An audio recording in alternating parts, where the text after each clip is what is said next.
Hi, I'm Angela Jung reporting for UBC Events. I'm here with Jonnie, Duncan, Dave, and Ben of The Buried Life. They have a mission to complete a list of 100 amazing, challenging, and sometimes seemingly impossible items. And once they complete something off of their list, they help a stranger complete something off of theirs. So thank you so much for joining me today at the SLC. Thank you for having us. What an intro. I'm revved up. Incredible. Thank you so much. Now, 5 years ago, before this actually became a TV show, how did this project come about? Well, it was 2006, February, and each of us was living in a different spot across Canada. Jonnie was living in a miniature bus. Yeah, I was living in that sort of thing. No, we were all in university. Duncan and I are brothers. Dave and I knew each other from high school. Ben we knew from just kind of the neighborhood. And we were wanting more out of life and didn't know how to get it, so we decided to write a list of all the things we'd ever want to do. Mm-hmm. And months later, we decided to go out and try to accomplish all of it. Amazing. Mm-hmm. So, you guys do travel on this purple bus. This thing, yeah. Yes, it's named Penelope. Well, this one doesn't have a name yet. This was just a gift from here. Penelope Jr. It's just a little. It's a small replica. But your actual bus, named Penelope, there must be some funny and embarrassing stories on the bus. Do you mind sharing those with us? You know what? We actually bought that bus off someone in Vancouver, a nudist. Oh, wow. And the only two things that he left on the bus when he gave it to us were two Speedos, and they're like leopard print with a tiger on the front, and we just found them. So Dave wears them a lot, actually. Oh. I get a lot of use out of them. Yeah. He wears them backwards every time, so the big part. You can't figure out the So just assume that the big part would be at the back. It's too bad we don't have it here today. I know. Well, you might see you're the not wearing them right presentation. now, Dave? I'm wearing something. Actually, I'm very festive still. Oh, Merry Christmas! Merry Christmas! There we go. I'm still in the spirit. Dave It's only a new gets to wear year. those once a year, so he wears them exactly. for 2 weeks. I have kind of a 2-week window. It's turning into a 3-week window. What is it, January 7th? 7th? Yeah, I'll 3 cut weeks off at of the 10th. Christmas. Yeah. There you go. Yeah. Was that your question? Well, growing up from Victoria, Yeah. how has living in BC influenced your 100 things to do before you die? It's a good question.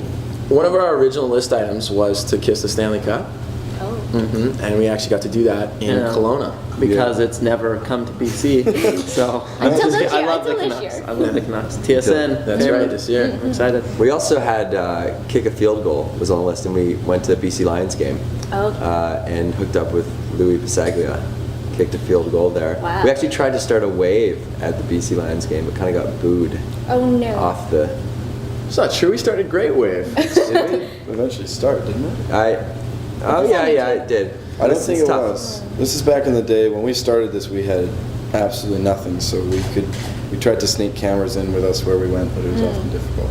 I don't think we filmed that one. Yeah. Maybe we did. I don't remember. Well, we're at UBC right now, and I'm sure there are many students who would like to complete things off of their bucket list. So what sort of advice do you have for these students?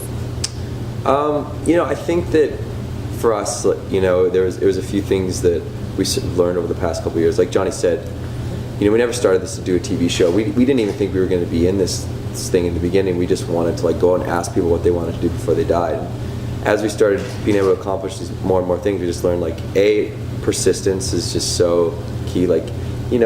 Anything from playing basketball with Obama to making the TV show, which is something on our list, continue to come up to roadblocks and just persevere through, and using the people around you to help you. So many people have helped us, and that's why we help other people. So just using your network to get things done, and those two things I think have really helped us. And taking the first step. Yeah. So many people have a great idea, and then that's all it ever is. It never gets put down on paper, and then they never take the first step to going towards it. The networking part of what Ben said was very important for us in the whole process, and it still is. It's just using the network that you have through friends and family, and that's how we got our everything from the beginning. Our first sponsorship was through connections of friends and family, and just kind of beg, borrowing, and stealing your way to accomplishing these things. Stealing from family. Yeah, Hustling. Hustling. Fabulous advice. So some would say it takes immense courage to do what you guys do. Now, where do you guys find this source of courage? I don't know.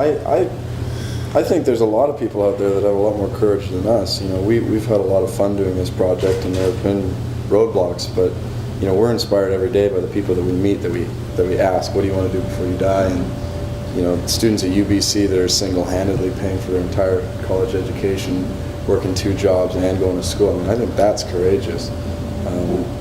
I would say it's amazing what you accomplish when you don't have a choice, and like we very much since the beginning have held each other accountable, and kind of pushed ourselves to kind of see the limits of our, you know, what's possible, and so yeah, I mean that's, I'd say, the source of our courage. I mean, we don't really want to, you know, it would be very easy to not jump in. For streaking, for example, it would have been very easy not to kind of do it, and it was terrifying. Yeah. But kind of the accountability that we hold, you know, you just kind of have to do it. Do you guys have anything to add to that, Ben or Dave? They're not very courageous. Yeah. I'd I rather. can tell you guys are close friends. kind of nervous. I don't want to jump in on this one.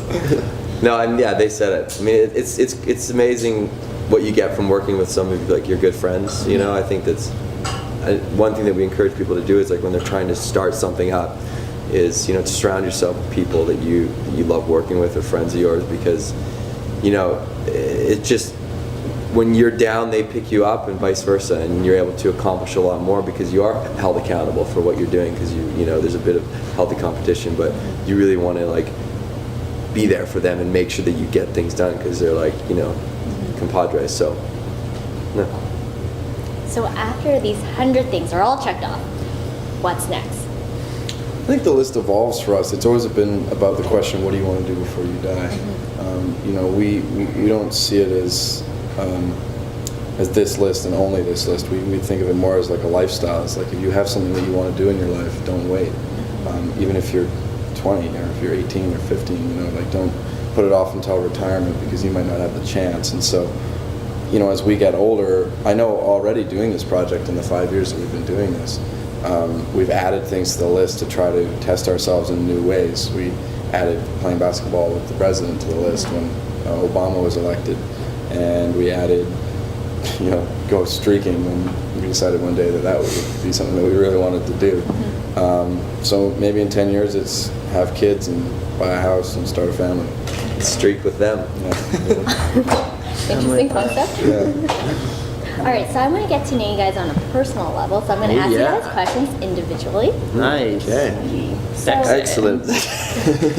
Johnny, I've heard that you said that riding the bull was one of the craziest things that you've had to do. What was going through your mind when you were doing that? Well, Good question. You said that? I actually, well, a couple of That's so interesting. It was actually this guy that ended up doing. I broke my thumb. I broke my thumb on a mechanical bull the night before it was all supposed to go down, and so I have to defer to these two because they are actually the ones that went through the bull ride. We could talk about the mechanical bull. The mechanical bull was is that scary. Well, I thought I was doing great, but then I broke my thumb right away, so that sucked. Yeah. You two rode it though. You guys went through it. Yep. Was it scary? It's like getting onto a plane that you know is going to crash. Oh my goodness. Very good description. Yeah, that's the scariest part about riding a bull, is that inevitably at some point you're gonna get thrown off. I mean, he doesn't kind of, you don't break him and he like kind of trots off.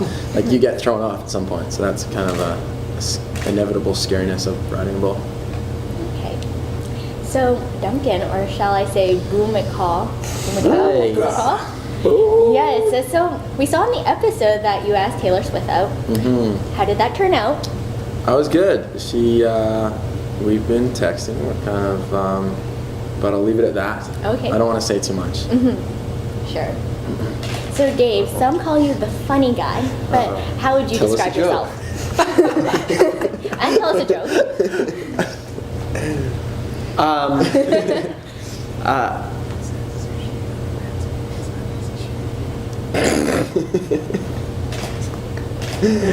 Is that sushi on your pants? Are you this happy sashimi? Huh? Is that what you laughed me back? All right. It's not in her head. Funny guy. All right. Funny guy. Let me answer your question with that. Funny guy. How would I describe myself? Apart from being funny, because you yeah. clearly are. Funny guy. I would say I'd say out of all of us, he's probably the most kind of fearless. Like he'd be the first one to jump off a cliff, and like riding a bull was his thing. Like he'd always wanted to do it, kind of test. Like he's always wanted to reach that next adrenaline level. He was Getting married the in first person Vegas. to jump off a cliff a week ago, wasn't he? What do you mean? Why? Who you jump first? I don't. Yes, he's jumped off cliffs before, but I mean, yeah, I'd say out of all the people, that and what else, Dave? Come on, Dave. He gets shy. He's I'm very sorry. modest. Yeah, I would describe myself as modest. Good answer. Yes, thank So you. Ben, what is your secret? How do you keep your personal life so private? I mean, I hear that you're dating Whitney Ford. What is your secret? What is my secret? I just choose to pick my spots when I talk about my personal life and really just keep it personal, because with Buried Life everything is very public, and there's really no reason for other parts of my personal life to be personal. I think once you step beyond that point where you indulge others in your personal life, there's really no turning back from there, and it's kind of a slippery slope. And we never started this to be famous. We don't really want to be seen like that, and I don't think that none of us really want to have that kind of spotlight on us at all times. And so we just choose to go out places where there's not many people and stuff, and just just don't talk about it too much. It's not actually been that hard. We just kind of do our own thing. Okay, good. So since we're at UBC Student Leadership Conference and the theme is rethinking, what are you guys rethinking in terms of leadership? Me first? Yes. I'm rethinking innovation. I think it's common for people our age to want to create in the shadow of our parents and have our Bob Dylan or our Rolling Stones or our Michael Jackson, but I think that it's important when you're looking to create something that you create something that is unique into itself and not a clone of something that's past. Well said. I would say the future of our world, and specifically the environment, and kind of the changes that we have to make now in order to stop some of the trends that are already in motion. I think kind of rethinking the route to an end goal. I think that there's a lot more, especially in the job arena. I think that there's really creative ways to get jobs, and the traditional route is not necessarily the best. And I think people are getting more jobs that are not exactly the most qualified, but the people who are going to be the most creative and do best at the job, if that makes sense. I'm rethinking boring Dave's underwear. I didn't know that he wore them for 2 weeks straight. Pretty much. Okay. It means a lot to them. Thank you so much again for joining us Thank at you. the SLC. Thank you for having us. Thank you for having us. We're very Lovely. excited. Excited to be here, yeah. Do you see this truck?